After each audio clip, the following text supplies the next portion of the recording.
that was the American way. If you came back from a war all screwed up, you just drank yourself to death and shut up about it. Like that. Yeah. That was kind of the expectation up until recently. There is sort of this like revolution within American culture and mental health where it's becoming like, yeah, we recognize that everyone's screwed up. Everyone needs to talk through things.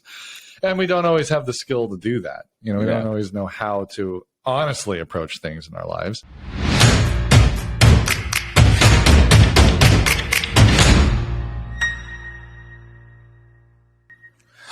Welcome back. My voice cracked. Welcome back to Just Weirdly Blended. I'm Jesse. And I'm Tom. I hit puberty just now.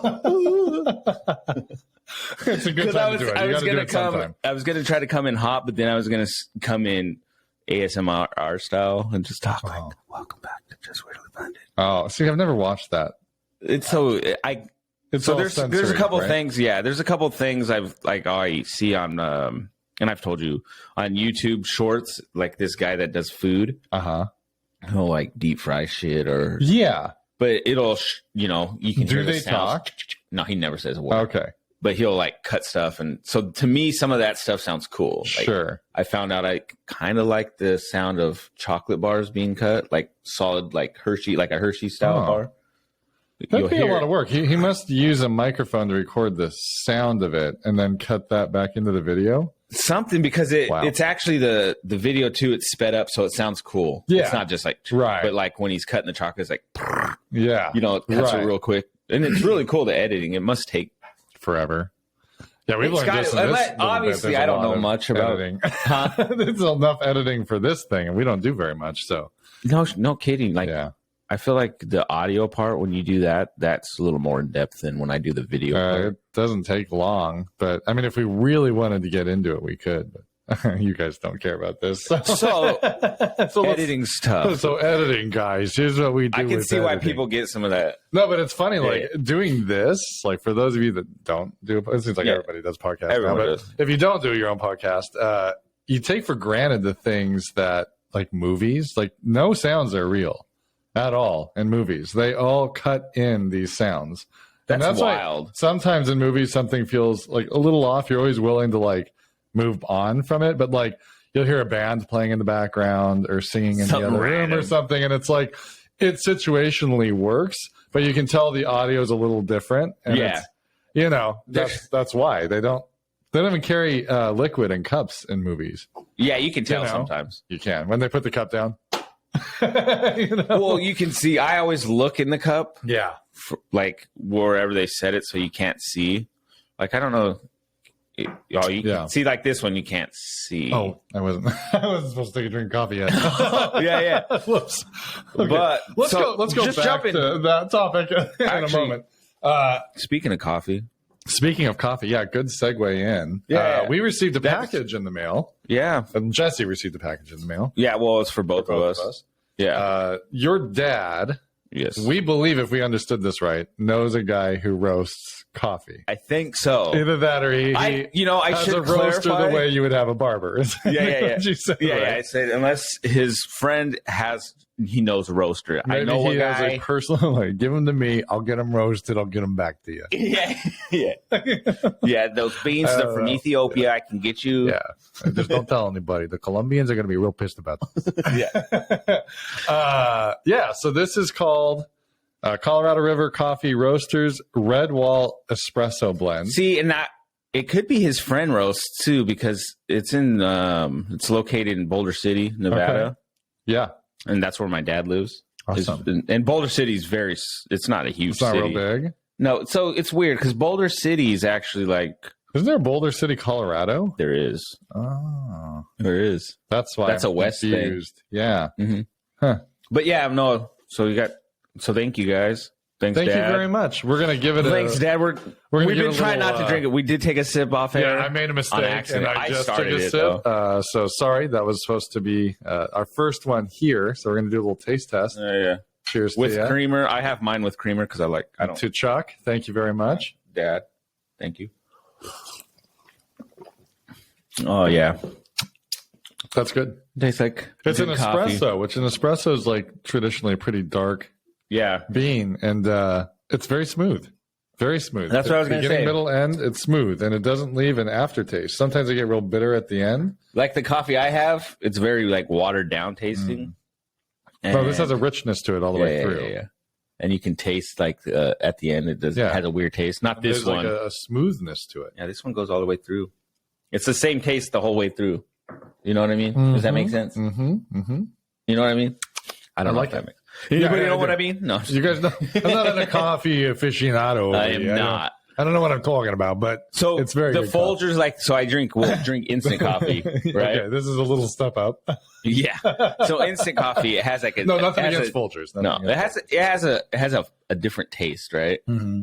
Like I can't explain the taste. I'm not really. But instant versus drip or like versus so I do. They're all different. So it's weird because I do the instant coffee every now and then, and then there's the Keurig, which I get mine already grounded. Like I grind it right there at like Winco. Nice stale coffee, and so depending on what you get, like the flavor's weird. Like I had one that was really smoky, like. Do you just buy different random coffees to try? Yeah, I have, yeah. Yeah, okay. That's not a bad thing. And I turned to Sumatra as the thing. Sumatra's pretty good. Yeah, it's pretty dark. But the one like I just recently got, it's really light. It's not like heavy, but it's gross. I don't like it because it's so watery. Yeah. See, I tend to not like French roast like this, a lot. Though. It's funny. Cigars are a lot like coffee. They have lights and darks, and they have kind of in betweens, and you're learning about whole leaf versus like non. This doesn't seem like a super dark. So it's interesting the way this stuff works. Scotch, whiskey, all that kind of stuff. It's all you learn all these little different things about it and like what you like. Yeah. So I would say this is a good like solid coffee. Espresso, I typically think of as being too heavy, like too strong. This one really doesn't feel too heavy or strong. I like how it takes creamer, to be honest. You know what I'm saying? Take that creamer. Well, according to this, it marries quite well with cream. Oh, okay. So where does it say it? Somewhere it says it marries well with, down at the bottom, marries beautifully with milk. See? Yeah, I can see that because it like. Yeah, they say it's sweet fruit, cocoa, soft nuttiness with a clean, bright finish. Marries beautifully with milk. Sweet. Right there at the bottom. I can see the sweet. Yeah. But it's not sweet, though. It's sweet, but it's not. Right. There's undertones of sweet fruits. They might use like fruit tree wood. And coffee's kind of like wine. Coffee's, well, right. All of these things that have these like little differences. Because like with wine, you can taste the woodsiness. Should we put these in a wine glass and shake it around a little, take some sniffs? No, I think this is a very good, solid coffee. What I want to get now is a grinder because I do think grinding it before, like when I grind my coffee, it just tastes different. So if I was to like keep it as beans and then grind it that same day, I feel like the flavor would be way better. So what I like to do, I like to buy whole bean coffee and I keep it in the fridge. Yeah. And now you guys got us those closing containers. Yeah, those suction-y lids for them. Yeah, the waterproof. well, they are, I guess. They're waterproof, or they'll keep water in, one or the other. So I like to store there you go, vacuum seal. I like to store my coffee beans in that, and then I have a grinder, so I fresh grind every day. And growing up, I never did that, but my best friend at the time, he's still a great friend, Levi. His dad always did that. He did fresh coffee, and he would do is it the French roast? French press. Oh. He would do French press. So that's where you boil the water in the glass container, and then you take that little presser and push it down.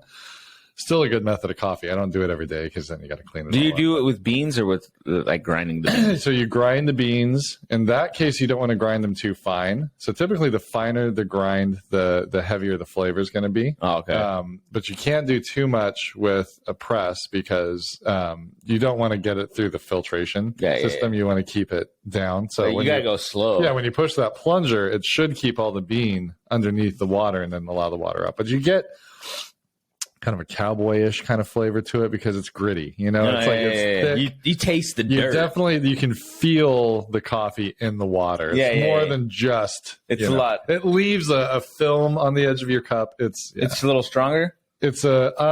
You think it's stronger, or is it just the flavor, I think it's just the aromas the and stuff. Fact, the way it's brewed, you can't really it's a more crude system of filtering.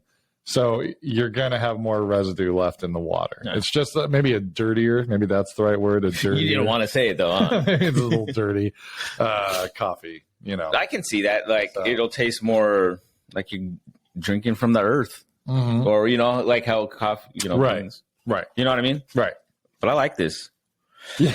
Yeah. And now they talk about that mud stuff. I'm like, coffee. Oh, so they got a website. If you guys want to order some coffee, it's crcoffeeroasters.com. There you go. crcoffeeroasters.com. Yeah. I was going to CRC Offie. Yeah. And I'm sure they have other blends and stuff too. Oh, yeah, for sure. So, yeah. Interesting. Very interesting. And quite possibly your dad's friend. Yep. Quite possibly. Maybe. Dad, you'll have to verify that one. Yeah. We don't know for sure. I could, text him too. Yeah. So we'll your friend roasts. If we lied, we'll let you know. And it's washed and everything. Cool. Natural and washed. I like my coffee washed. Yeah, I don't know. See, I don't know the details like that in coffee. Yeah. Like when it says, let's see. Yeah, natural and washed. This is the process. So I know that, when they roast the bean, I don't know exactly what it means by washed. I feel guessing there's a process of boiling the bean before maybe or something. Maybe, unless they bring the coffee beans in, like when they bring them straight up in and they wash them out. I have seen documentaries about coffee being made, and that's how well my memory works. I cannot remember. But they pull, I remember seeing the coffee beans, and then they pull this out, right? And they're these little beans, because it's it grows in a nut or something. Yeah. And they pull the beans out. And then, I think they husk them essentially. They remove some shell or something on them. I'm probably lying through my teeth. I don't really remember. I just they know have a corn husk. They have to roast them. Yeah, they grow in corn stalks. Farmers in Nebraska pick them. That's all I know. I thought they grew in trees. No, I wish we could grow coffee trees here. That would be a fascinating thing to try to do one time. Why can't you? I mean, greenhouse. I mean, if you get a greenhouse, I'm just gonna buy a big ass greenhouse. My whole yard. I've thought about that. How cool would it be? Just a bonsai. How cool would it be? A bonsai coffee tree. The beans would be so small. You wouldn't even have to grind them. I know. That's the cool thing. My bonsai coffee tree. I have thought about that. How cool would it be to glass over your property? That'd be sweet. Just an aircraft hangar, but made out of glass, just over you. So when it snows, I'm fine. I don't have to. I guess I just never thought of how big a coffee tree would be. Yeah, I think they're a good, at least again, I don't remember it all. So great sized bush probably or better. Well, so my sister-in-law, her husband, he'll get a beach house every year from a friend. And so we've gone a couple times. And in that beach house, the guy is growing a lime tree. Mm-hmm. It's either limes or lemons and oranges. In the house. Citrus trees. And see, I bought a lemon tree. So they're good 3 feet tall, but he trims them. Right. But they're growing. I mean, they were producing the crazy fruit thing and is, everything. So I bought a lemon tree last summer because it looked so cool. I'm pretty sure I've killed it. And I don't know what I'm doing wrong. I brought it in, I water it. It's the roots, I think, the way you sow it. I think it needs a lot of it needs anybody out there we need to know. We have a lime and a lemon tree. One's dead. Yeah. Alicia's no, she thinks she can bring it back. I said, babe, it's tried. Sometimes you just got to know when to call it. You murdered that plant. Yeah, it's dead. It's, I don't know if it's might the lime still be alive. I wonder if there's not enough UV rays, is it just the UV light? Is it? Could be, or it's the climate-y. It's maybe it does need that. Obviously, citrus doesn't. It's not perfect in Washington State for trees that should grow in Florida, but this is true. We need something tropical. But anyway, how's everyone doing this week? Huh? Let me hear you guys. It's polite for you guys to talk back, okay? Or is not. So, hey, let's go back to what we were talking about before. We were talking about movies and sound and stuff, right? Yeah. So, you were talking about how the sounds ain't real. The sounds aren't real. So I've been watching Sopranos again. Last night you were talking about the liquid and this stuff. That was what I was going to say. Thank you. Perfect. So in the Sopranos, in the beginning of the Sopranos, season 1, there's this sit-down meeting outside of Satriel's pork shop, where it's like Uncle Junior and Tony and several other people, and they're sitting talking about stuff, and you can see their glasses of water. Yeah. And the interesting thing to me is now I know a little more about film. You know, at the time, I'm just thinking, they've got a couple cameras and they just hit record and they record them conversing. Yeah. And not realizing movies and TV is like totally not like that. They do a lot of cuts. All right, you're going to say the line, blah, blah, blah, blah, blah. You're going to make the face. Like you're going to, and they get all those pieces on film and it's all editing later where they put those together. And the way you can tell, there's people called continuity people. Yeah. And their job is to like make sure Starbucks coffees aren't left on a table in a medieval show. Yeah, right? Yeah, that kind of thing. Yeah, no, like they're making sure that if there's a coffee mug here now, there's a coffee mug. Yeah, right. There's a scene where the iron is sitting up and then it cuts back and it's sitting down. Because they filmed at different times. Yeah. And that's what I realized is as you watch, in one clip, you're looking at Tony's face and it's from Uncle Junior's perspective and he's got the glass up to his mouth. And then it cuts back and it's showing Uncle Junior's reaction and the glass is on the table. And then it cuts back again and the glass is at his mouth. And these are things that are forgivable. They're not like mistakes. No, yeah, I know what you're talking honestly, about. It doesn't matter. You don't really catch it unless you're like me and you watch the show 500 times. Well, no, there's dude, Supernatural. That's how I'll notice the same stuff like that. You notice like, hey, wait a minute, why has he got more? Because there's a scene where they're drinking and the beer's almost full, and then obviously it should empty. Right. Some crazy physics. And as he's drinking, it stays the same, but there's also times where he'll drink and you'll see nothing's in there, and then all of a sudden it'll come back and it's full. Yeah, right. And you're like, someone forgot to do the job. But how hard would that be? But that's the thing is like they don't really. Sorry, you probably can't hear me. Hold on. I got to get more of this ASMR coffee. I should have poured it right. Yeah, I'll grab it. I should have poured it right into the microphone. All right. I mean, they don't really look for details that small. It's more like the major stuff, Oh, I got to push the button. I'm so stupid. Oh. Sounds like a business. I was going to say, I feel much better. I got to pee now. That was coffee pour sounds, everybody. That was. But we're going to keep that for later if we need to add a piss sound into our audio. But audio's not real. I really was peeing. That wasn't coffee. Yeah, no, it's funny because, and truly they are looking for, like, the most, I think, famous mistake was in Game of Thrones. And towards the end when they left the Starbucks coffee on the table in the shot and nobody caught it. And that's what that person's for. Now, somebody should catch it somewhere down the line. They didn't. But, I mean, so it's more for those things because no one's really going to pay attention in the moment to how full the glass was or whether he was holding it like this or holding it like that. Well, I think if you're, like you just said, like you or like me, when there's a certain show we like and we've watched it a million times. Right. You start looking at stuff in the background.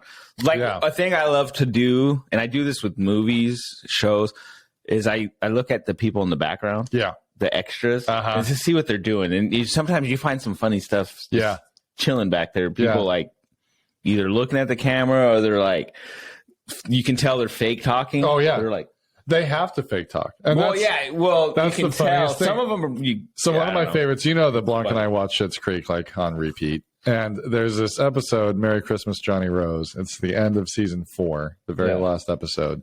And it's actually one of my favorite episodes. That's one of the sad ones, isn't it? It's where he's mad at everybody because nobody else wants a Christmas party and he's in the mood for it. They do the whole musical thing. Or don't they do like a play or something at the end of that one? Or they've talked about how Moira and David do a thing, an act. Don't they end up? But they don't do it. No, at the end, the Jazzagals sing A Christmas Carol. That's kind of how it ends. But it's a nice episode in the sense like this family's coming together. Yeah. He's caring more. It brings up a lot of like those feelings of like, he says at one point, because no one is getting into it, nobody else cares about it, and he's never cared about it in the past because they've always taken everything for granted. But he very emotionally tells his wife, I just thought out of everything we've been through that maybe this year, maybe something would bring us closer together. Yeah. And he wanted to celebrate the fact that they had been closer together. But he wasn't articulating it. He was just getting upset with everybody. So anyway, at the end, it is. I know which episode you're talking about. It's a really good episode. They end up having this Christmas party, and but in the beginning, he's having this dream sequence. This is how the episode begins. There's a dream where they're at their old palatial manor, with all the guests there, and it's decked out into the nines and holiday stuff, and what's his name? Paul Schaefer's playing the piano, and Moira's singing, and doesn't he go walking off? David's singing, and it's like a big thing. Well, at the end, all the friends are cheering Johnny, Johnny. But for your point about how funny it is with background, nobody's allowed to speak. Yeah, they're going to add the audio in later. So everyone's mouth is moving differently to Johnny. And it's not something that matters. It's not a mistake because it really does not matter. But it's just funny. Again, when you watch something 500 times, you see it. And it's like, and when you know how kind of just how much editing there is in this stuff, it's funny to see. And the amount of work it takes. That's the part that blows my mind. I want to know why they can't just say Johnny when they all just say it. You know what I mean? Like, because I think the audio itself, you have to set the audio up for that particular sound. So like if I'm chopping something and I'm talking, you're going to hear that wrong because that's not a focal. You have to actually have the levels separated so that you can adjust piece by piece. So that's why the audio is so difficult. That's got to take forever to piece all that all together. Another thing I love is anytime in The Sopranos, they're at a school to pick up AJ or anyone or even like Meadow, there's always like a band playing somewhere or there's a choir singing inside. And like, it's stuff that like you probably wouldn't hear from the road, but you have to get the feeling that he's waiting for his kid outside of a school. Right. So it's... Cue the sound of the band. Well, like when I was a kid, I was like in high school when I discovered The Sopranos, and I absolutely loved it. Still love it. But there's another scene when Meadows singing in a choir, and I never really considered until I was like this age, and we've done some of this stuff. Yeah. They weren't really singing. Maybe when she sang her line, it was real. That's like a season 2 or somewhere. It's season 1. It's pretty early on. Oh, because I just was watching season 2 the other, like a couple nights ago, and she just was. Was she singing again? Yeah, she was singing. She was singing. I forget what song she was singing. Well, the one I'm thinking of is where she sings that "Sleep My Child" song. It's like I don't know, some kind of churchy kind of sounding song. This is kind of how that sounded, I guess, like churchy. Sleep my child. I don't know if it's her mom's is the coach or there's some white lady that was like I remind me of her mom, but I don't think it was the mom. Probably not Carmela. I don't think she ever was the coach. Well, not the coach, like the teacher or whatever. Teacher? No. I forget who it was. Carmela was too busy with her nails. I gotta get my nails done. That's another great scene. I love that when it's in the very beginning of the show when the Tony's mom's house is on fire and he calls Carmela. He's like, "Can you get over there right away, baby? I know you're busy." And she's sitting there painting her nails. She's like, "Yeah, I can go." I love that scene. It just cracks me up because he knows he has to like not insult her. Like, I know you're just sitting the fucking home. Yeah. And I got all this shit going on around me. That's like talking to your wife. You gotta know. That's what I love about that show. And I appreciated it as a kid, but I appreciate it even more now because, like, you can relate. If you're married, you can relate to Tony Soprano because you have a work life and you have, like, your own headspace, and then you have your partner. Yeah. And so you got this guy, Tony Soprano, dealing with power plays and games all day long. People, like, maybe wanting to kill him. He's got to work out problems between everybody. It's like an absolute mess everywhere he goes. Keep his like family life in But he goes home, order, right? Yeah. His wife doesn't know any of that, nor should she. Yeah. And she's feeling abandoned by him. She feels that he doesn't care anymore. He's not interested in her like sexually anymore. Yeah. They got issues there. And watching it from this perspective now, having been a married man and everything, you're like, the beauty of that show is and I knew that they did this, but I didn't appreciate it with the depth of understanding. Yeah, because you were a kid. I was a high school kid. Like, what the hell do I know? Exactly. But just how everyday man they kind of made him on some level, where it's like, his problems are a little elevated. His are not the norm, but it's relatable because he's dealing with like anxiety issues, like his mental health PP up because of it. Like, his mental health was declining. That was like the huge part of that show. It seems like I haven't finished it, but just being on the first 2 seasons, you can just see that he's just like dealing with so much shit and he's like stressed out. He doesn't know how to process it. Which is funny because I'm sure that's how it is. Yeah. In the mob. Well, you're not allowed to talk about. You can't go to a therapist. Well, we listen to Sammy the Bull, so we don't know shit, but still, I know what I know from movies, TV, and Sammy the Bull Gravano. So we still don't know shit. Yeah, but the gist, basically, you got to keep it quiet. You got to keep everything under wraps, and I mean that's got to take a toll, I think, on your mental health. Well, you can't do that. You can't tell the government things, but you can go tell a therapist. I mean, I can see. I always wondered, like, should they have just had one of those guys go to therapy school and become a clinical therapist? Hey, Vito, tell me your problem. Let me write this shit down. Okay. You know what? Drink a beer and shut the fuck up about it. Get out there and earn. Stop being a pussy. But that's how it is, because I'm sure growing up in that culture too, it's like you're a man. Well, look at American man's culture. Man, right? I mean, like, so Tony says the line, like, whatever happened to Gary Cooper? You know, and it's like that was the American way. If you came back from a war all screwed up, you just drank yourself to death and shut up about it. Like that. Yeah. That was kind of the expectation up until recently. There is sort of this like revolution within American culture and mental health where it's becoming like, we recognize that everyone's screwed up. Everyone needs to talk through things. And we don't always have the skill to do that. You know, we don't always know how to honestly approach things in our lives. And that's where, no, it's true. I wish we had that therapy, BetterHelp. I wish they were. That's where BetterHelp comes in. Some days I don't want to get out of bed. It's funny because I was in Spokane on Wednesday, Thursday, and so when I was driving there, I drove to Pullman actually the first day. I was just thinking about like stuff. I was listening to Sammy the Bull, but I was also just thinking because you go on an open road, you know that's all you can do. Yeah.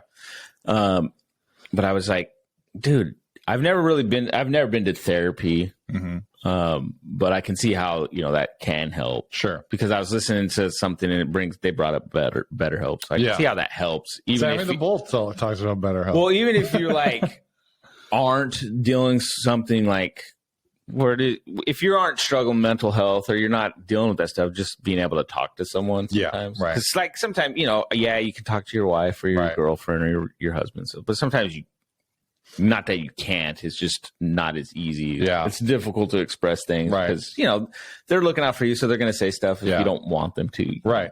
So I can see why using those things can be helpful either way, like mental health or not. Yeah. I was listening to a podcast a while ago. By the way, great podcast to listen to about relationships and mental health. Rich Haler.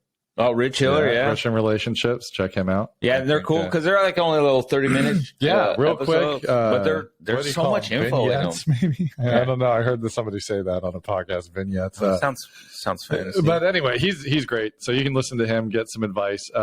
But when you go to your own therapy, like when you're actually meeting with somebody, the thing to know is there are different schools of thought in therapy. So there are different methods that a therapist might use.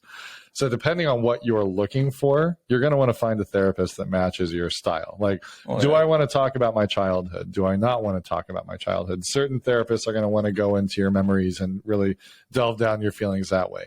Some are more focused in solutions based. Like, here's your behavior. This is what you need to change that behavior. And this is the better outcome. So here's step by step what you need to do. There's that approach. There's a lot, and I'm not a therapist, so I don't know what to call them or whatever. But just be aware that it may not be you go to one therapist and that therapist works. Well, that's the thing they say too. It's like easy to like switch back because I feel like a vibe would have to be there too. Like you have to, I think, go in there and I feel comfortable around this person. Yeah, I'm not saying you go in there, but you're online, but you can get a feel for someone.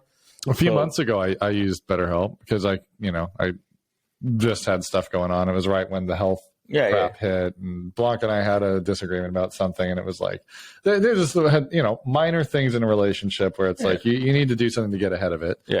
So I went to just get some help in those areas. It wasn't even like, oh, I'm so depressed. You don't have to be suicidal to get help. It's having just a counselor. You know, it's like just sometimes somebody to give you.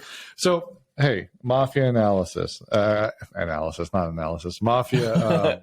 Whatever. Thing, you know. Apparently, I don't have words today, but a connection we can make with the mafia. They have a position called a consigliere, which is someone that counsels the boss, the underboss. Counseling. They're a counselor. It's the same thing for you. You know, you got somebody in your corner that can see things a little more broadly and a little less personally, and they can kind of help you think through. And I think that's some of the like tough to sometimes, you know, maybe speak to your significant others because it is personal. It is. It's not, and it doesn't even have to be about them either. You know, like but you might not even agree with what the problem is. You know, you may not see it the same. Well, have you looked at it from Jan's aspect? Maybe, you know what I mean? Yeah, right. So it's like, no, I don't need to hear that right now. I kind of just need to get this off my chest. Right. And sometimes you can't hear it from someone that you care about. You need to hear it from someone third party who doesn't care about you. So I think if people thought about it more as a counselor, you know, someone to counsel you, give you advice versus a doctor who's like psychoanalyzing you. I think that's the fear a lot of people have. Like, this person thinks that they're better than me or that they're whatever. The reality is they're just listening to you and giving you advice. No, I can. So, from someone who's never been to a counselor or therapist who probably should, I've never had the thought I think they're better than me. Yeah. Right. I've always had the thought like, what are they going to do? I think our culture has a lot of mistrust. Are they going to help me? Like, like, they're just here to make money off me anyway. Right. You know, that's my thing. Well, and that's because there's boundaries. I mean, like, you get your half hour, whatever, and then that time's done. I mean, you pay for what you get. And that's where people can start to feel, because on the patient side, you feel like there's a relationship, you know, like you're pouring your heart out to this person. And there is sort of, there's a wall depending on the therapist. I was listening to this guy, I think it was called like, Psychology in Seattle or something like that. This guy, I was kind of into psychology for a little bit, so I was listening to a podcast, and this guy, and he was talking about how different therapists even have different limits, like, but you have to set a limit somewhere. Yeah, for sure. And well, you would need to, really. Yeah, it's like, you know, there was somebody he knew that she was a therapist, and she had a patient that would call her in the middle of the night. She had told her, it's okay to call me if you're in a crisis. Well, a crisis for her was anytime anything was out of control. So that's the thing. What's a crisis for one person isn't always a crisis for the next. Right. So, you know, anyway. But yeah, therapy. Yeah. I literally, like I said, I was driving, thinking about my life, just thinking in general. Like, I was just in my thoughts, right? Yeah. And I'm like thinking, because I'm trying to, like, okay, I'm always trying to think, how do you make, not that I'm depressed, but how to make yourself happier. Yeah, right. Or something. But so I'm just kind of thinking about where I started in life and where I ended, where I'm at now. Right. And like thinking, this, I got a good thing going right now. Mm-hmm. And then just thinking back at some of the stuff that I've kind of gone through in my life, I was like, Jesus Christ, I probably should have seen a therapist at some point in my fucking life. Because a lot of the stuff I dealt with, I never told people about. Sure. For years. There's a lot bottled up. My mom still probably doesn't know about some of the stuff, stuff like that. Like, so I kept a lot of that stuff just, inside, like my, just, so much stuff. So yeah, I should have probably said something, because I'm sure that's, molded me into the person I am, which I'm thankful for. Well, but I'm glad it didn't mold me in a negative way. Yeah, right. Unless you see me in a negative way. But it's funny that you say that, because, like, I've been thinking lately, this winter has been a very weird time for, like, me. I was in a really good headspace all last, I'm going to say, school year, because I'm a teacher, so I go off of a different winter calendar blues, than the rest of you guys. It is, but I was thinking, like, last winter I didn't have this feeling, and I was thinking about how we were just doing this podcast for the first time, and I got a lot of energy out of feeling like this is a cool thing, and I still feel that way. but it's not as good new, answer. You know what I mean? Yeah, I get you. So it's like it doesn't give me the that nuance wasn't the same, right? Like in the early days, you're like, this is new and interesting, and I'm really putting myself out there, and we're not putting ourselves out as much in the sense of like this is what we do. It's comfortable now, you know? Yeah. So it's funny you say that, but I was also on my medication for anxiety. Oh, okay. And I quit that because I didn't want to be on medication forever. Which makes sense. But I was feeling so good that I'm like, I really don't think I need it anymore. And now I'm kind of hit a phase of, I'm not going to go back on it per se. I'm not feeling like I'm out of control or like I'm depressed. Nothing like that. It's just, I feel the normal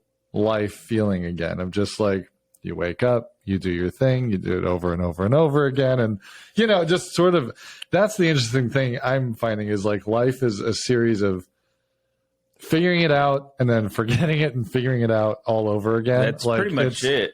Yeah. I learning from stuff and then growing. Yeah. As well, I mean, the idea is to go, you know, go up and not. Well, I think as long as you're still making that trajectory up, the journey there is going to be like kind of fucking bumpy, and it's going to be down, and you're going to have these like, you know, like kind of like when people mountain climb, if you ever see their path, it's not like they just go to the top of the mountain. They're fucking like rock climbing from here to here to here to here. Right. Well, that's actually a good analogy. That's the best path to get to the top. And so that's just like life. It's there's going to be moments where you got to go back down for whatever reason to get back up. And then you're going to go back down. So well, even like huge mountain climbs, don't they have to decompress? Don't they have to come down a little bit of a ways to decompress, and then they can go up higher? Yeah. So, yeah, that's a perfect analogy. I've watched documentaries on mountain climbing, so I know. My son thinks we've climbed a mountain because we walked up a sidewalk on the side of a hill one time. So to the kid, it probably is a mountain. Elliot loves it. That makes But you brought up something that said like you making yourself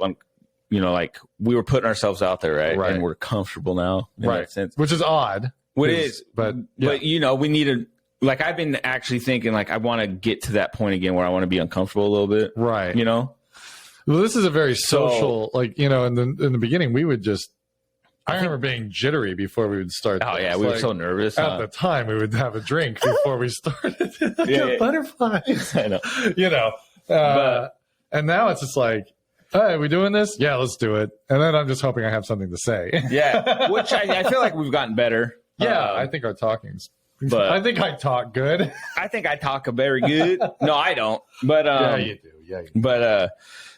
But no, I've been wanting to like put ourselves out there more. And my friend Danielle, her and her mom have a podcast. Yeah, you were telling me about her. The mother-daughter duo podcast.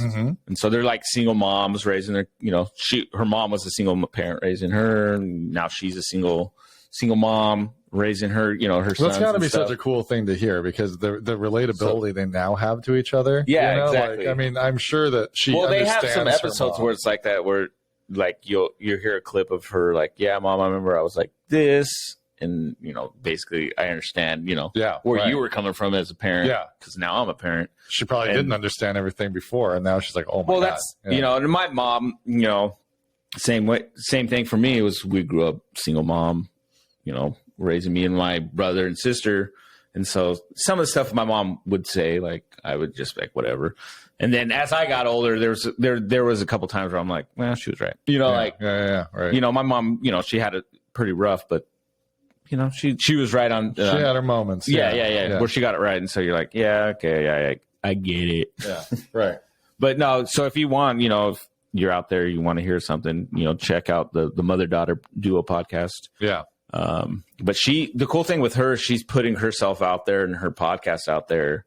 And I'm sure for her, it's not comfortable. Yeah. You know, but she's putting it out there, and I've been seeing that, and I'm like, dude, I need to do that. You know, it's kind of motivated me to want to put our podcast out there more to, you know, I don't know, see us grow. Cause eventually I would like to see that happen. Yeah. I'm not saying I'm going to, like, you know what? I love what we're doing. Like I do this, like we've talked about, this is like a therapy for us. Yeah. Like, we get together, we talk, we hang out, so we have fun. We hope that people enjoy it. Yeah.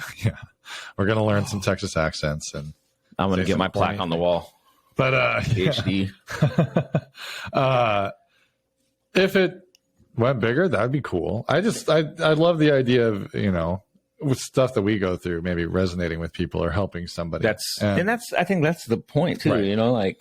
Well, so that we talked about the Rich Haler podcast. We were on his podcast in December, but it's going to air soon, sometime in April. Oh yeah, that's right, already. He's going to release the episode. So you guys can check that out at Rich in Relationships. I think he's on all those different podcasts, Spotify, whoever you listen to. But, so he has, a real like relationship focused sort of, he is a mental health expert. So he kind of did that for years. Yeah. I mean, that's kind of his background. So he's more, we joke about it. We talk our opinion about things, but he actually has some, like some real stuff. So like you can actually listen to what he says, but, we'll be on his podcast, and I'm pretty excited about that. That's a whole nother. That was exciting. That was actually an exciting moment. I feel like. I think that was kind of the thing. Like right after that, for me, was kind of when my feeling of life kind of.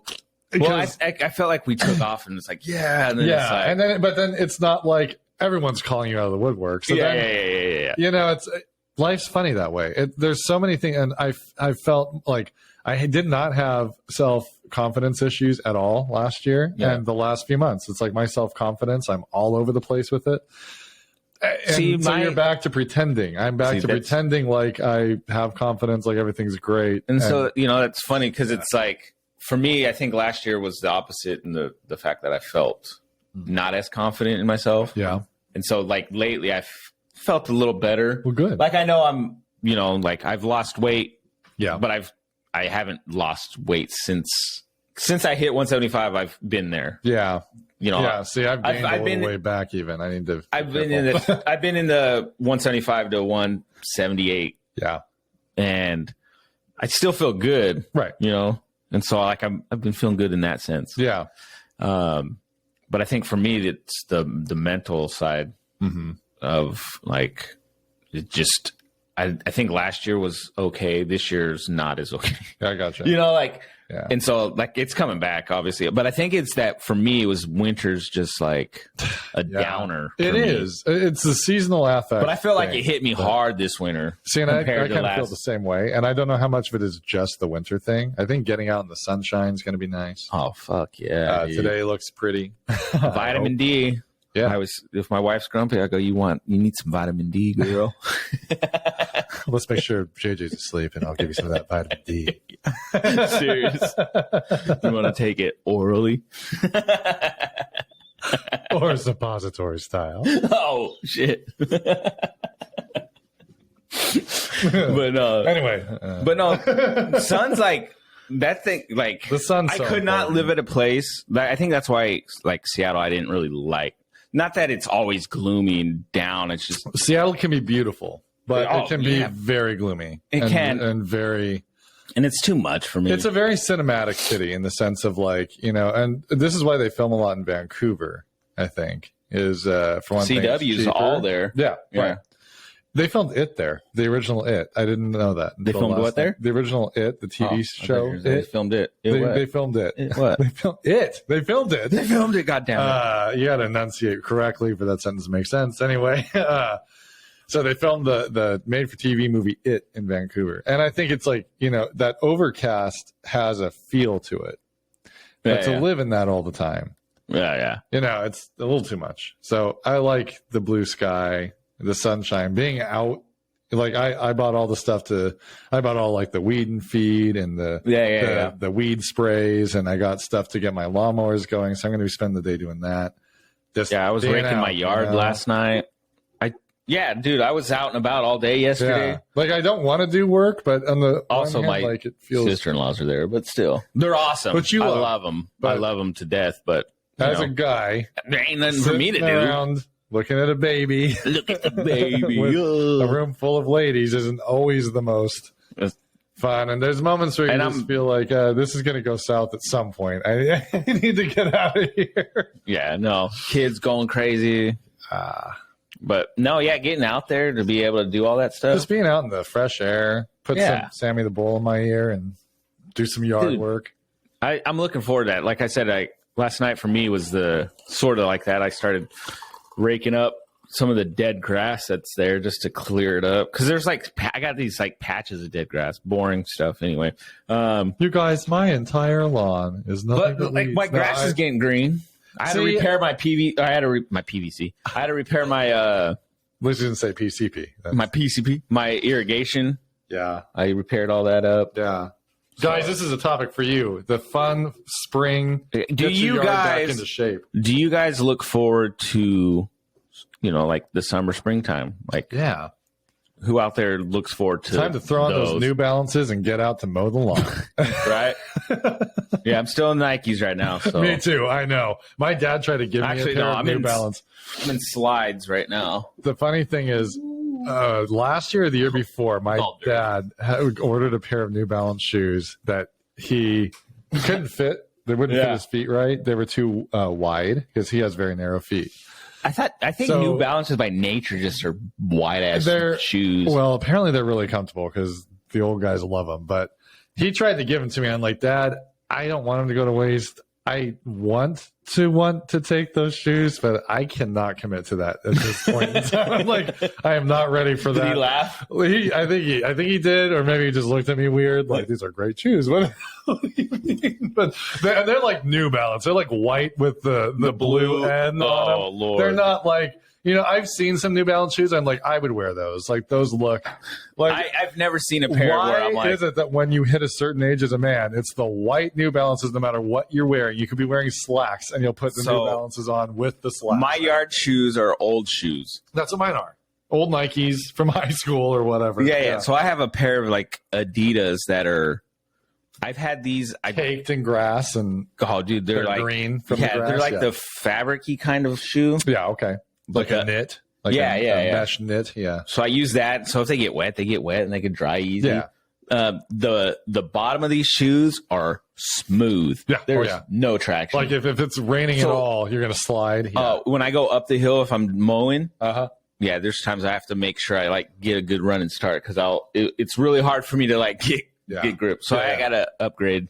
Well, man, so I found some shoes that I can upgrade to. I was on the roof one time. I'll never use new shoes. Yeah. No, for yard work? No.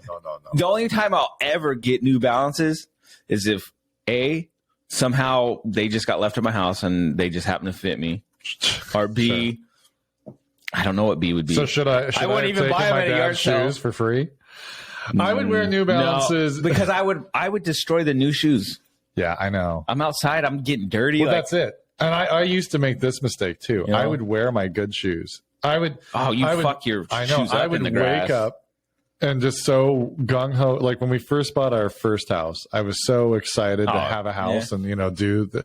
I'd wake up and throw normal good clothes on and just get in my head. I would go out to do something mundane like check the mailbox, and then there's a weed, so I'd pull the weed, and then I'd pull the other weed. And then there's stuff over here, so I'd move that. Before I know it, I'm digging a hole somewhere to plant a tree or something, and I'm in my normal ass clothes. It's like all of a sudden I wake up from this drug-induced state. I'm like, what? Where am I? What's going on? I got mad at myself. I'm like, was it raining? I'm ruining my clothes. I'm really good now about changing. Yeah, same. And I'm trying to be good about putting on sunscreen. Wear your sunscreen. The sun's Bro, I suck at that. I'm like a vampire, man. Like I look at myself during winter, I get so pale. I look like I'm dying. And but I say about my doctor said, when I like the sun, I get a little dark. I'll get pretty dark sometimes if I'm out there. My doctor told me wear sunscreen. No, I actually had an old boss that he got skin cancer, so he was always telling us when we were doing the fencing, right? Put on sunscreen. I like to even wear longer sleeves often. I can't do that. I don't like it, but I'm like, I need something on my neck.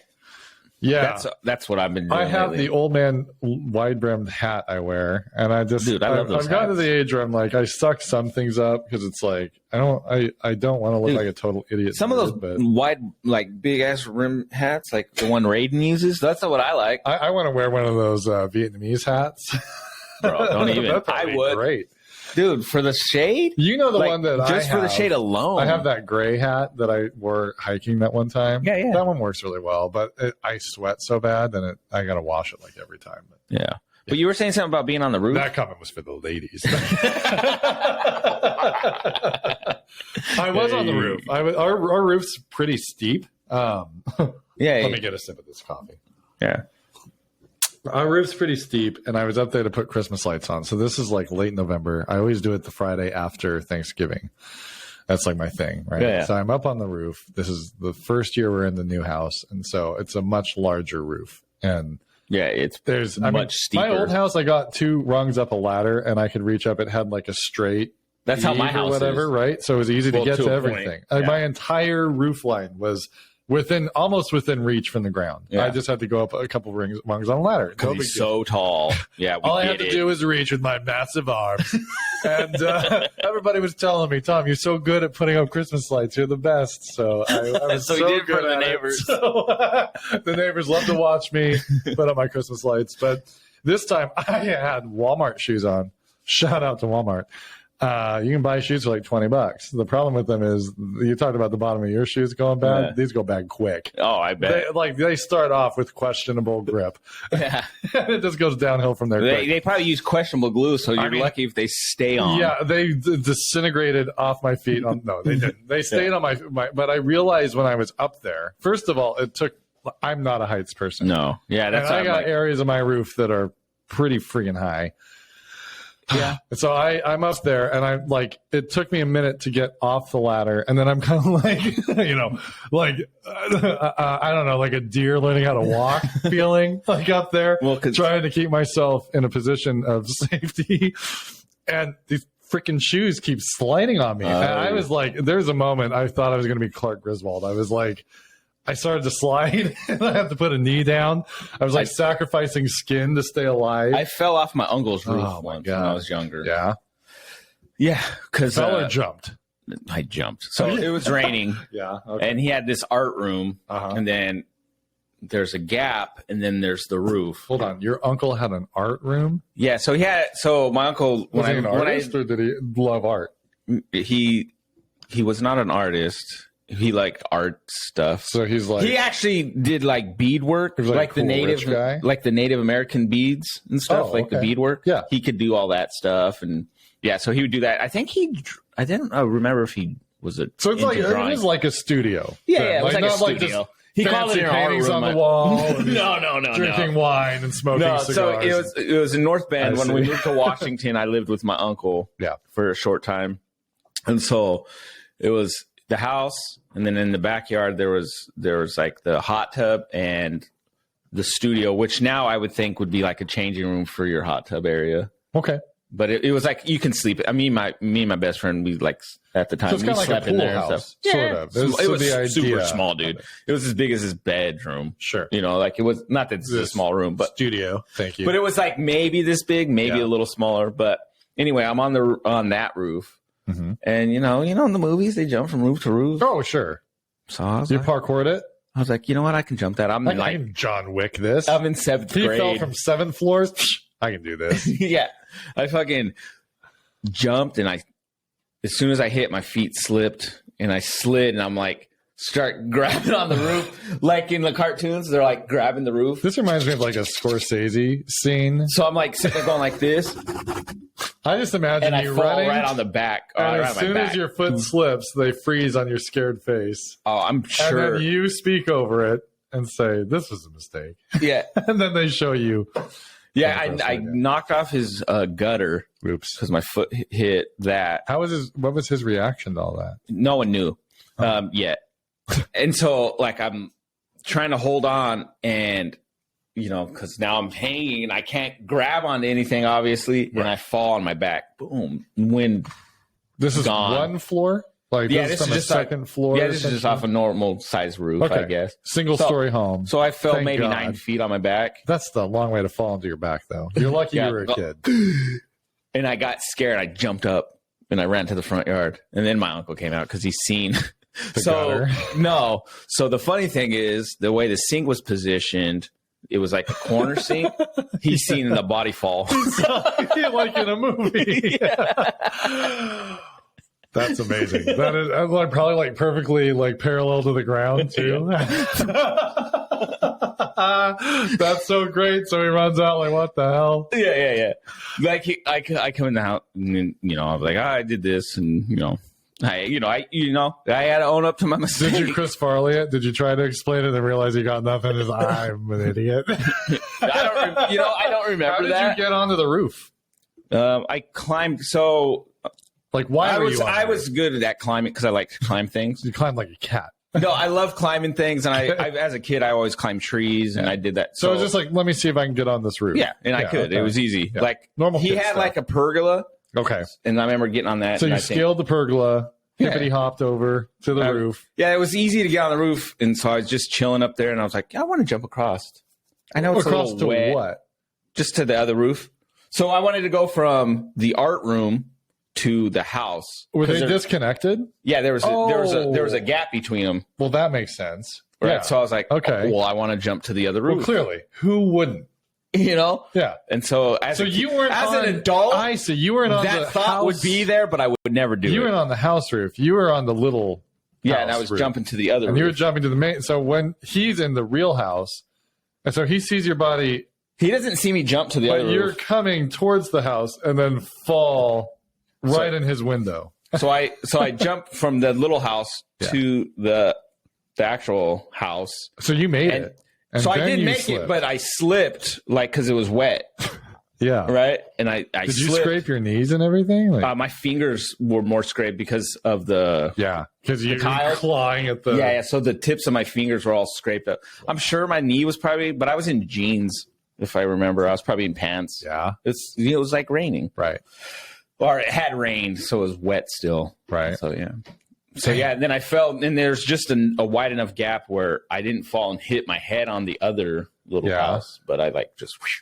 Man, I've always been afraid of heights. I never would have done that. Dude, when I was growing up, I used to, like I said, climb trees, climb everything. I loved it. Well, I got to get the cover so I'm not too, trailer. Like, now I'm not... Even that, I can do it. I'm fine. I'll get my ass up there, but... Every time I have to get down, I'm like, I don't like being on the edge of stuff, though. I don't mind being high, but when you're on the edge, you're like, Well, I feel like I started kind of running again this week, and I've been lifting and stuff. So I feel like if I did have to kind of hop off and kind of like gently land, I feel like I'd be okay right now. Yeah. I don't want it to actually happen because I likely would shatter my bones. But yeah, I don't know. I have to fix some roofing on this house because the wind has been insane. I told you that I lost my little carport structure to a limb, but somehow missed the roof. Thank God. So I'd rather say carport over that. And nothing got broken inside. It's the most insane. The luckiest. To lose a carport sucks, but to have everything inside that matters not break. Right. I mean, my lawnmowers were fine. I'm like. Yeah, I was going to say, I'd rather you lose a carport than my mower. It was a couple $100. I mean, I'm like, I don't want to lose. I don't want to be out $400, but I'm like. Well, but you got the riding lawnmower too, though. Well, yeah, that's the thing. Is like that thing's way more than the carport. Yeah, I don't even have a riding lawnmower. The only problem is it's been out now in the weather. That's why I want to really get it cleaned up and everything. Yeah. Makes sense. I know. So, the fun times being. You guys come here to hear all the mundane. Yeah, you want to hear about New Balance shoes. New Balance shoes and mowing lawns. Yeah, you want to hear about changing sprinklers. You want to hear something interesting? Listen to Sammy the Bull. You want daily mundane tasks? You come to Just Really Monday. Yeah, that are things. I do want to throw out there again. I love that show. If you like the Mafia and you're a normal ass guy like me or Jesse, listen to Our Thing with Sammy the Bull Gravano. It's great. I felt like I'm there. I know. And if you're not an Italian kid, but you have respect for that thing, and you don't like John Gotti, listen to Sammy the Bull Gravano's podcast. Our Thing. I would watch. I listen to it, and I just think, I think I could have been a mobster. I think I could have at least been to a point where maybe I wasn't like, a tough guy where I had to kill somebody. Right. But, because they talk some kneecaps. They talk about a guy that I think he was made, but he wasn't like a killer. Yeah. Right. He was. Well, he talks about, some guys are known like they're killers. Like guys are a little more. Yeah. They talk about some guy that was a made guy that they they had him go somewhere because he's not like that. Right. But, so they, out of respect, they just, hey. No, everybody has to make their bones. So everybody has to kill somebody to be made. Yeah. But there's a lot of guys who aren't made. That's the thing, too. Like, you've got a handful of people who are, like, made actual members, and then you got a ton of people who are just around. Yeah, I could have been easily around. I could have been around. They would have let me be around. They probably would have whacked me at some point. Yeah, they're like, you know what? No, my thing is, I know I couldn't do that, but to play a monster, like I don't think I could. I know I couldn't kill anybody. I am so still fascinated just by the life. Like to listen. What I like about Sammy the Bull's podcast is you kind of start to learn the rules. Like there's rules, but then there's the nuance of the rules, and it's the respect, the structure of it, and like. So I listened to one episode, and again, Sammy, you tell the story very well, so don't whack me over this, but just listen to his podcast. It's very good. But he was talking about this scenario where this guy gets insulted. There's a situation where he's very insulted, and it's against the rules of the family. Yeah. So he goes to them and says, "This is not right. Someone needs to do something about this." And they actually got mad at him and said, being a man, the thing you should have done, you should have killed the guy and then come to us and explained your case. And you should have said, this is what he did, and this is why I did what I did. I think the guy was like a captain. He was a well-respected guy, but he really did something against the rules to this man personally. Oh. So he's like, that would have been the manly thing, and then you're not coming to us and telling us that we need to do something about it. And I'm like, you listen to this, and I'm like, that's so counter to what I would have thought as a guy not in it and just thinking about the rules. Like, this guy is a captain. I'm not going to do this because then they're going to whack me for doing that. Yeah. So I'm going to come and ask permission. We actually would have appreciated that because you took care of business and you had legit reason to do it. Yeah. So no, we probably would have actually rewarded you for that. And it's like, But now you being a bitch, we got to whack you. Yeah. But now you're a little bitch. Got to whack you. Sorry. Well, I feel like that's what would probably end up happening. I mean, but they would look at you as not a leader, so you might pigeonhole yourself into a low-level position the rest of your career. Yeah, for sure. That's what I mean. But that's the thing is it's so fascinating, the structure of it. That's the part I'm so interested in. I find myself just thinking about if you were in this role, what would your day look like if you were in this role? And I've come to the.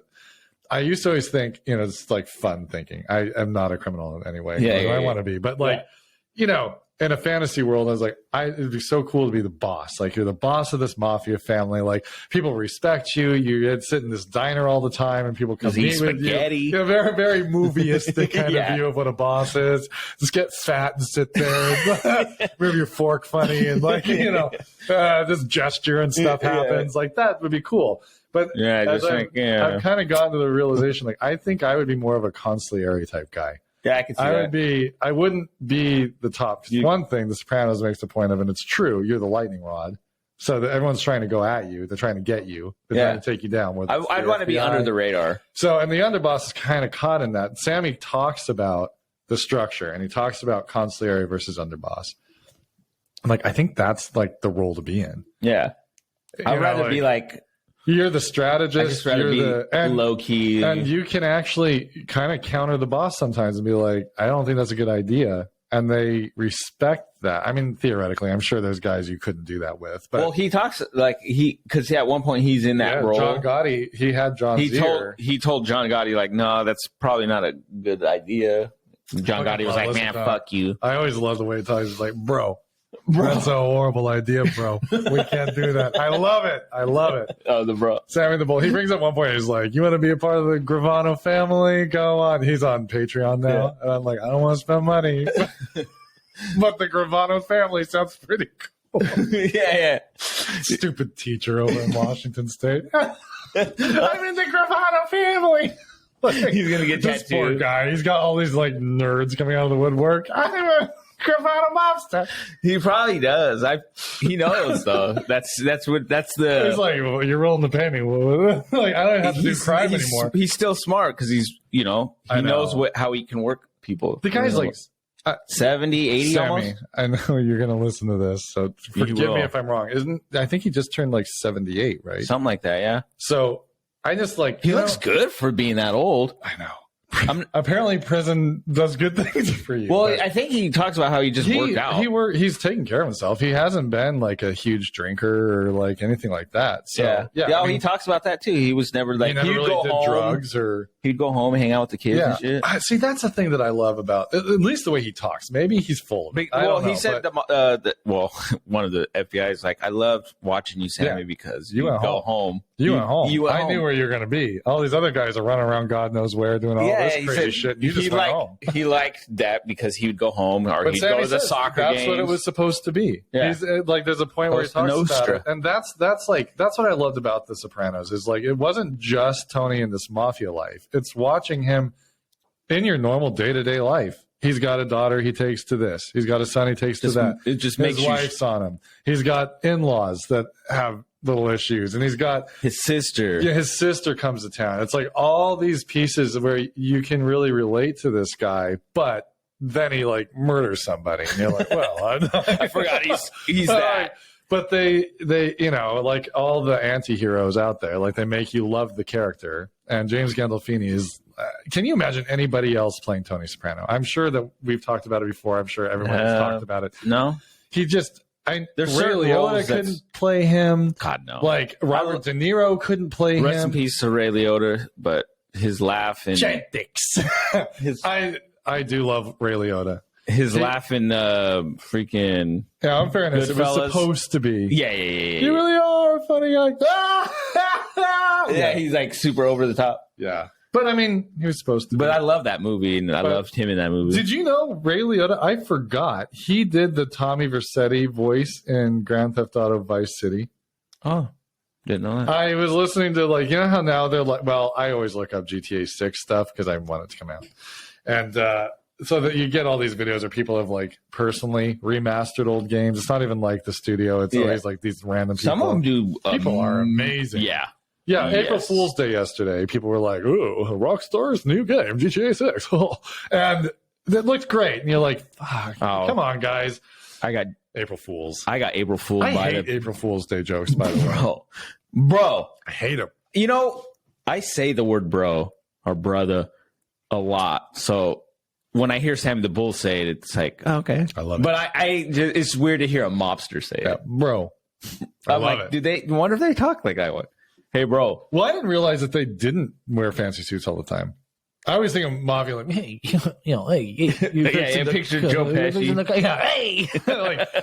But he's like, nah, like you're not supposed to be that flashy. You're not supposed to stand out. It's like, well, yeah, smart people wouldn't want to be seen. Yeah, you want to be under the radar. Just dress like a normal dude. So then I started watching Sopranos, and that was another thing I liked about Sopranos is like you look at them and like you got guys in tracksuits standing around. They're always wearing like the. See, I always picture the tracksuits are like leather jackets. That's what I picture. Yeah, they got collared little shirts and whatever, but wearing their wingtips, suit.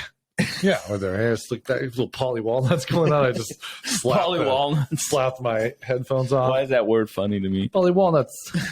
He's funny. I used to be able to do all their voices. I wish I could still do that. Silvio, I love Silvio's voice more than anybody. Which one's Silvio? Silvio, the guy always talks like this. Yeah.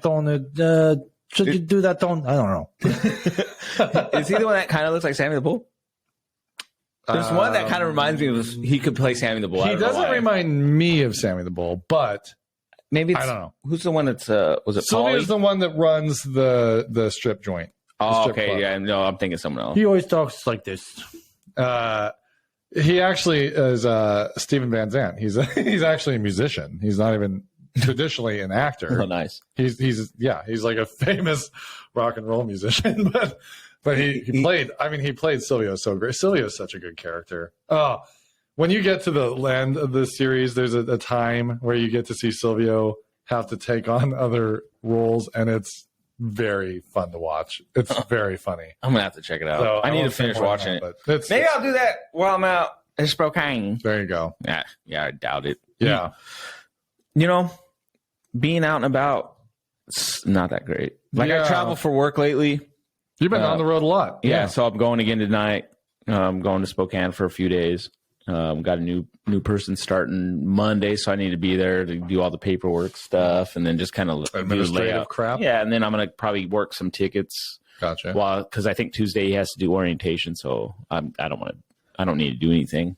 So Wednesday, I'll probably do some stuff and then bounce. But no, I was just talking to Tom about this. When I go out of town, like I kind of at that point where I'm. It's not like I'm going to go to the club, right? I'm not going to go to a bar. Even if I was like drinking at the moment, like I still wouldn't go to the bar. I would buy beer. I would sit in the room by myself. Seriously. Yeah. No, I hear you. Bless you. Excuse me. But it's like, what do I do? You know, what do you do when you're by yourself and you're, you know, away from the family? What do you do? Yeah. How do you entertain yourself? You know, that's I wonder what others would do. Like for me, when I was there, I play my video games. I went for a walk last time. Mm-hmm. Right along the river, so it was a nice walk. That's nice. Yeah, Riverfront Park. Yeah, nice? I walked right down there because my hotel's a cool city. I like Spokane. Yeah, my hotel's literally right there. Which hotel are you in? It's called the Oxford. We stayed at it when we went with Gabe and Jennifer. Okay. I'm at that hotel. Right. So you're kind of by the University District. Yeah, so a little bit, and it's like 2 minutes from the clinic I need to be at. Yeah. So it's like it's quick, easy. A left or right. And then, right. And I'm nice. Yeah. Very nice. But yeah, it was a beautiful walk. It was at night. And I just went, and I'll end with this. This actually brings up not a point, but something I had thought about during this. So they say never to walk alone at night. Okay. And I always thought that was because, you want someone there to protect you. No, never walk alone at night because you look like a fucking creep. Yeah. If you're a woman, don't walk alone because there are creeps. Yeah. If you're a man, don't walk alone because you're a creep. Because you look like the creep. So I'm alone walking this riverfront part, right? Uh-huh. I'm going down the trail, and then I go across this wood bridge that goes across the river into the actual part. Yeah. And then I make this loop, and I come back around, and as I'm coming out, I'm coming from this, like, back trail. No, seriously. And then I'm coming into light because they have like these like lights, right? So I'm coming into the light as a guy and two girls are coming for a walk. Uh-huh. And I was like, God damn, they're walking at a pace where I'm going to be behind them. Oh no. And I was like, God damn it. And I'm trying to walk faster. And I was like, I can't do it. Like, I'm not going to merge right. And then there I am right behind them. And I'm just in my head, I'm like laughing. I'm like, I'm literally, if they would have turned around, yeah, they would have turned around and seen me smile because in my head, I'm thinking, dude, they're probably like, oh my God, because I'm in my Carhartt coat. Were they acting? No, unsafe, but I was sensed it. I had a cigarette, and so I was already thinking this is. Yeah, weird because it's dark. Wow. There's not a lot of light. Where did you come from? I came around the corner out of nowhere. Right. I'm wearing this coat. I'm not like dressed where I look like I'm professional. Yeah, I'm wearing my outdoor coat that I'd normally wear. It's like a Carhartt hoodie looking thing. Underneath, I'm wearing a collared. Yeah, underneath, I have my collared button-up shirt on. Sure. So if they would have saw that, they would have been like, "Oh, okay, I'm not as creeped out." But I'm like super close to them, and I'm like, oh my God, I wanted to tell them. Yeah. Hey, I work in IT. I'm just letting you know, I'm not trying to be a creeper. I'm gonna walk right past you. So I'm like walking faster, like, okay. God, now they feel like you're closing in on them. Yeah, this is so creepy. Just walk past them. I'm not making eye contact with them, and I wanted to say something, but I'll just keep walking. And then there's someone else by themselves, but they're talking to someone on the phone. Everyone's with someone except for me, being the fucking creep by himself. The lady sees me and she goes around the far away with her dog, like, oh shit. And I'm like, oh my, I'm laughing because I'm like, I'm not gonna walk again by myself. Yeah, I can't even enjoy a walk. I probably will, but I'll try to see more flamboyant and just like. Hey, just going for a walk. Just a single guy going for a walk. Yeah. Do the Carlton dance all the way around. Yeah, I might go for a run. I'm gonna start running. A run would be less awkward. Yeah, you put in your. But I didn't have like running shoes. I didn't bring any of that. So I think I'm gonna bring it this time. Sometimes you just don't want to run. Sometimes a walk is nice, but no, you're right. It's almost as awkward. Super awkward. So it was so awkward. You've heard the episode of Sammy's podcast where he talks about eating alone. how awkward eating alone is. And we've talked about eating alone. It's like the worst thing. It is. It's better with cell phones now. I know it's a bad thing, but you got to look down and kind of be busy with something. Well, no, see, that's the thing. That's the other thing. When I'm by myself, as soon as I'm done with work, I go and grab something to eat, and then I go back to the hotel because it's not like I'm going to go sit at a restaurant by myself and have a meal. Right. Now, is that something that you should be comfortable doing, though? That's my question, is like being alone like that. Should you be comfortable? Like, are you the norm, or should you be doing something else? Yeah. Is it normal for me to do what I'm doing? Or would it be, which I think it is, I think the abnormal thing is what people don't expect is to be by yourself. Because when you see someone by yourself, you either think they either got stood up or what a loser. They're weird. Like, he was a fucking weirdo. Why are you at this nice restaurant by yourself? Go weirdo. home. Yeah. Okay. Why are you being a loner? Why are you making us depressed? Situation I can visualize in my head that would seem reasonable is a guy going to a restaurant, sitting at the bar watching a game or something. Yeah. That would seem socially appropriate. Yeah. Sitting at a table by yourself, unless you're a mob boss waiting for a guy to come talk to you.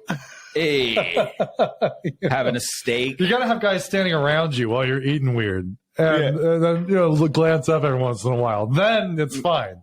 Then you should be alone because you got power. But just a normal guy like us. So, yeah. No, I mean, is that something we should learn as people to, like Alicia had said something that she saw where you should actually like be comfortable to be alone, go to a movie alone, go do stuff like that, but I can't do that. I don't think our culture's. People say that, but what do you think when you see somebody by themselves? Yeah, exactly. Fucking loser.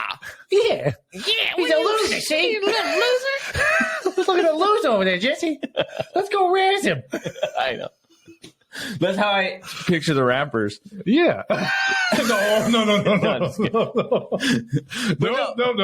No, that Rampers, though, like the name sounds like a West Side Story gang to me. Kind of does. You know not quite as esteemed as the Mafia, but I wouldn't screw with them. No. Do they even exist anymore? That's I don't think so. Like, do the Rampers? It sounds like a 50s thing. That's what I'm saying. 60s thing where the Rampers, No, I picture West. I'm sorry, I don't mean to disrespect, but I know that's how it probably comes across. But yeah, it just seems that the name just sounds like it would be like a. So, Sammy, 50s. We don't mean any disrespect. We just want to point out humorous things sometimes. Yeah. And that would be fun. Like, where the ramp is. How'd you get your name? We built a lot of ramps. Like, Yeah.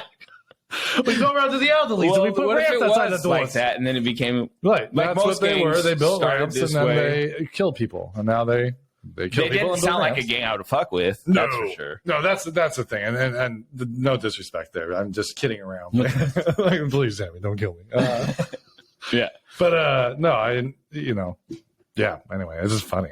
I would like to think that they built ramps in their spare time, but. I just picture him dancing. Actually, true question.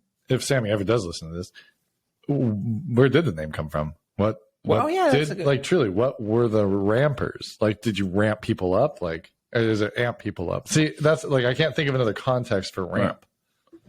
That's true. So, I mean, that's the question we're going to put on here. It's very interesting. That's our question of the week. Since Sammy the Bull Gravano, how did the rampers get their name? Yeah. Question of the week. We've asked a few questions. We've asked several. I love your question. That's a great question because, there's a lot of people that have to travel for work. Yeah. And people I've read, CEOs are starting to push people back into the office. So normal travel for work is going to come back, I think. In a big way. So it's weird because I enjoy that, but I don't enjoy being away from the family. You enjoy the work day. Yeah, probably. It's being alone at the end of the workday is a very depressing, sad. It really is. Like I go to the room, kind of chill, eat. Like I had a lot of energy, so I was like, let me go for a walk. Like I don't want to not do anything. And then you scared people. And then I scared people, and I'm like, well, there goes that idea. Yeah. But no, it's being alone. Yeah, I think you got to learn sometimes to be comfortable being alone. Right. Being able to do stuff. Like, obviously I can go shopping, but I'm not going to go shopping. I mean, there's certain things I can do. Spokane, I feel like closes pretty early anyway. Yeah. Yeah. I mean, there was a golf store I wanted to check out that's down by Division. So I'm going to check that out. Just to see if I can find me I think I want a new driver. Oh, I haven't been. But if it's like $100, I don't want it. It's going to be more than 100. I know. Yeah. Shout out to my buddy Nick. He just bought an all set new club. So. Oh, nice. Yeah. I don't know if I'll ever. I won't. I just got mine. They'll be with me until I die. Mine were hand-me-downs from my uncle. They're nice though. They're fine. They're old. They probably need to upgrade at some point, but I don't play enough now. So yeah, need to get out there and play again. But, we're going. Yeah. But anyway, you guys have a good week. Yeah. We will. We're going camping. I'm on spring break. We're going camping. This is going to be great. Oh, you're on spring break now, huh? I'm on spring break. Ah, you suck. I love it. I get to relax tonight and not worry about going to work tomorrow. I get to go to work tonight. Loser. I know. No. I get to go to work tonight. Joys of not being a teacher. Oh, boy. Yeah, this is one. For all you ninth teachers out there, we'll see you. Have a good work week. Yeah, it's all you losers out there. So, no. I don't feel that way at all. I know. To everyone that has to work, I'm sorry, and have a good one. You ain't sorry, but still have a sorry. You guys do have a good one. Yeah, we love you guys. Yeah, we're gonna have a. Hold on here. I gotta do this one. Yeah, there we go. There we go. Have a good week. Now.